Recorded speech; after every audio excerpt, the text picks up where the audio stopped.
Saya ingin Pak Prabowo hari ini dengerin saya. Jihan itu berhak untuk jadi pemimpin. Dudukkan dia di kabinet. Karena nggak ada basa-basi yang diucapkan Jihan tadi. Dia bypass semua kegelisahan masyarakat kita.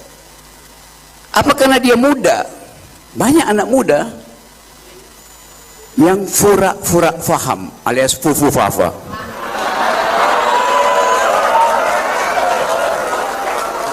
Jihan mengerti arah demokrasi padahal dia adalah dokter.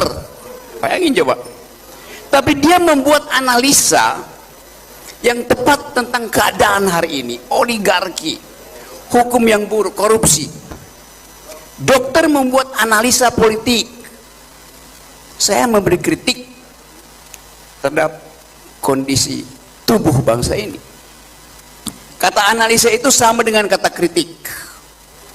Artinya membongkar anatomi. Analisis artinya menguraikan anatomi, right? Di dalam ilmu kedokteran, analisis artinya menguraikan anatomi supaya bisa langsung dilihat jaringan mana yang rusak. Di dalam ilmu kedokteran ada istilah apoptosi. Dokter Jihan kasih tahu saya kalau saya salah, tapi nggak pernah salah saya. Apoptosi itu kondisi sel yang rusak yang akan bunuh diri supaya tidak mengganggu sel yang lain, betul kan? Jadi Tuhan alam semesta memberi fasilitas pada si sel untuk bunuh diri supaya dia tidak mengganggu sel yang lain yang sehat. Kalau dia gagal bunuh diri, dia lakukan metastasi, mengganggu, lalu jadi sel kanker.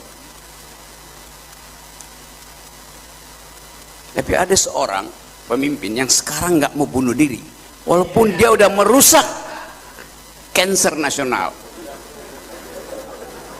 Namanya Dr. Mulyono.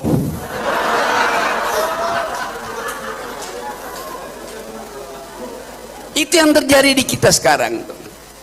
Keinginan kita untuk melihat bangsa yang bermutu, bangsa yang pernah mendalilkan kemerdekaan atas dasar kekuatan pikiran, nggak ada lagi sekarang. Orang bicara tentang komposisi kabinet, orang bicara tentang apa yang akan dia peroleh kalau masuk dalam kabinet. Sebagian besar adalah menteri-menteri yang carry over dari kekuasaan yang kemarin.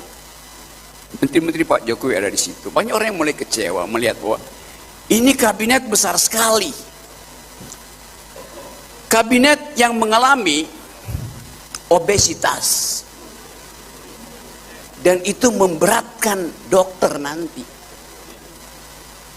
Karena obesitas itu adalah the mother of all penyakit, disease. Betul kan, Ian? Gula itu sumber dari segala macam penyakit. Ibu dari segala penyakit. Jadi kelihatannya kita akan hidup dalam 5 tahun ke depan dengan kondisi kabinet yang besar. Artinya apa? Saya mesti bayar pajak lebih banyak untuk gaji mereka. Kalian mesti keluarin pajak lebih banyak untuk menggaji kabinet yang besar. Jadi mereka senang, kita yang susah karena kita mesti bayar. Kan mereka kita bayar. Setiap tambahan 1 pegawai di kementerian, setiap orang harus bayar 2 juta per tahun untuk gaji mereka. Jadi pendapatan Anda akan dipakai untuk bayar kabinet. Tapi kita ingin lihat, kalau kita bayar mahal, mestinya dia menghasilkan kebijakan yang pro pada keadilan, pro pada kemakmuran, anti oligarki, hindari korupsi. Itu yang akan kita tagihkan pada Pak Prabowo. Dari Lampung kita tagih itu.